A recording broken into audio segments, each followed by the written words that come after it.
அஸ்ஸலாமு அலைக்கும். அனைவருக்கும் இனிய மாலை வணக்கம். நான் குவைத்தில் இருக்கேன். இங்கே டெய்லி சைரன் அடிக்க தான் செய்யுது. இன்டர்செப்டர்ஸ் யூஸ் பண்ணி குவைத் அரசாங்கம் இன்டர்செப்ட் பண்ணிக்கிட்டு தான் இருக்குது. ஸோ அதனால் பயப்படுற மாதிரிலாம் எதுவுமே இங்கே இன்னும் நடக்கலை. இனியும் நடக்காதுன்னு நம்ம கடவுள்கிட்ட வேண்டிப்போம். அனைவருக்கும் ஒரே ஒரு வேண்டுகோள், எல்லோரும் அவங்க சொந்தக்காரங்க, ரிலேட்டிவ்ஸ், ஃப்ரெண்டு, எஸ்பெஷலி பிளட் ரிலேட்டிவ்ஸ்க்கு ஊருக்கு ஃபோன் பண்ணி சொல்லிவிடுங்க, இந்தியாவோட டிவி சேனலுங்க யாரும் பார்க்க வேணான்னு. மற்றதெல்லாம் பார்க்கட்டும், இந்த சம்மந்தப்பட்ட நியூஸ் எதுவுமே அவங்கள நம்ப வேணான்னு. அதாவது டிரான்சிட் ஆன பேசஞ்சர்ஸை பற்றி பெருசாக சொல்கிறாங்க. நிறைய விஷயங்கள் போயிட்டுருக்கு.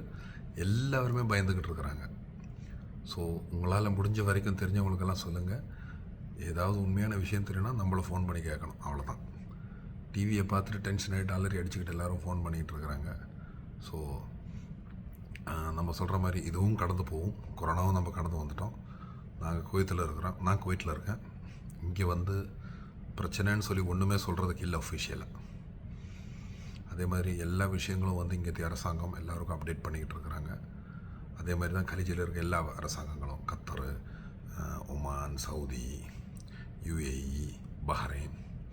ஸோ எல்லோரும் நல்லபடியாக இருங்க. எல்லோரும் கடவுளை வேண்டிக்கோங்க. எல்லாம் நல்லபடியாக போகும். எகெயின் சொன்ன மாதிரி திஸ் வில் டூ பாஸ்.